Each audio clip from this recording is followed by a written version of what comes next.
Assalamualaikum warahmatullahi wabarakatuh. Perkenalkan, nama saya Mangara Ferdanto Pakpahan dengan NIM 2023 31261. Sebelum saya memulai, saya ingin bertanya di sini siapa teman-teman yang khususnya mahasiswa informatika yang jika mengalami kendala saat ngoding kayak error, segmentation fault, atau null pointer exception.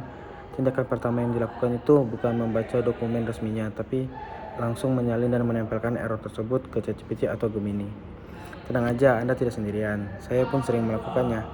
Dan faktanya, data mendukung fenomena ini. Dari laporan HAPI atau Higher Education Policy Institute tahun 2025, tercatat 88% mahasiswa di Indonesia melakukan hal yang sama. Angka yang sangat signifikan dan meningkat drastis dari tahun ke tahun.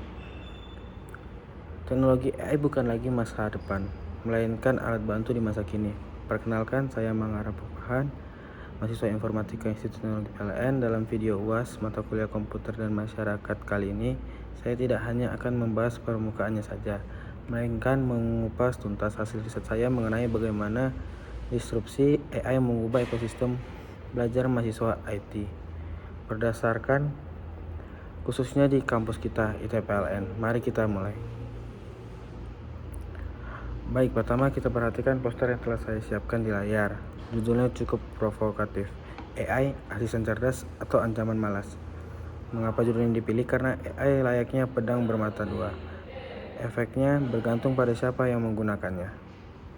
Mari kita bahas dari sisi cerdas atau dampak positif yang terlebih dahulu.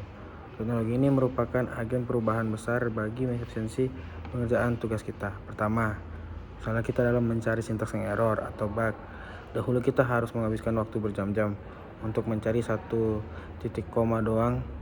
Sekarang dengan bantuan AI dalam hitungan detik kesalahan tersebut dapat ditemukan. Nah, yang kedua itu bisa jadi berfungsi sebagai tutor coding kita. Dosen atau asisten laboratorium memiliki jam kerja yang terbatas, namun AI dapat beroperasi tanpa henti. Kapanpun kita bingung mengenai logika looping atau array, AI siap memberikan penjelasannya. Namun tentu saja ada sisi sebaliknya. Mari kita telah sisi ancaman malas atau dampak negatifnya. Sisi ini berbahaya jika kita tidak mewaspadainya. Terdapat fenomena yang disebut otomatisasi kognitif. Hal ini mengkhawatirkan rekan-rekan. Kemampuan berpikir kita bisa menurun dalam merancang algoritma dari dasar akibat terlalu sering bergantung pada kode sumber instan. Kita cenderung dalam melakukan salin tempel, jalankan tanpa memahami alurnya atau workflow-nya.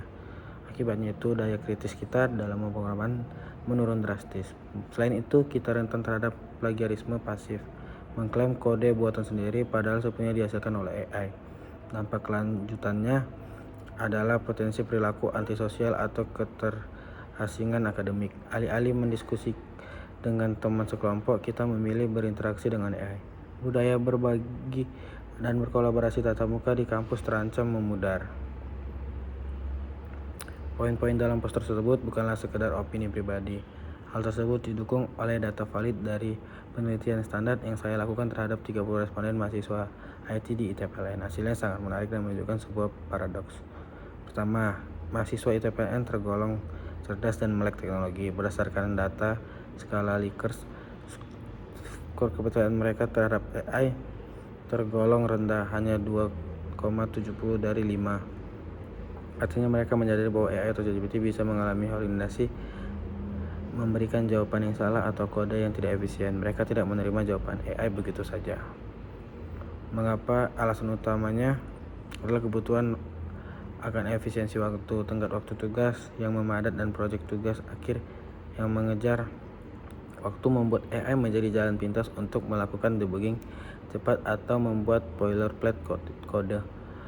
Dilema etika inilah yang menjadi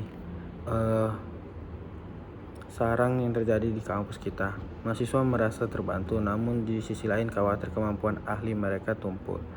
Data riset saya juga menunjukkan bahwa mahasiswa menuntut ITPLN untuk segera merumuskan aturan atau pedoman penggunaan AI yang jelas di lingkungan akademik. Institusi tidak boleh mengabaikan fenomena ini. Lalu bagaimana solusinya? Tindakan itu kurang tepat, tidak akan efektif, dan justru membuat kita tertinggal. Industri di luar sana sudah menerapkan AI. Tentu kita tidak bijak jika kampus melarangnya. Rekomendasinya mungkin satu, perubahan model evaluasi. Dosen tidak bisa lagi memberikan tugas yang jawabannya sepenuhnya dapat dihasilkan oleh AI.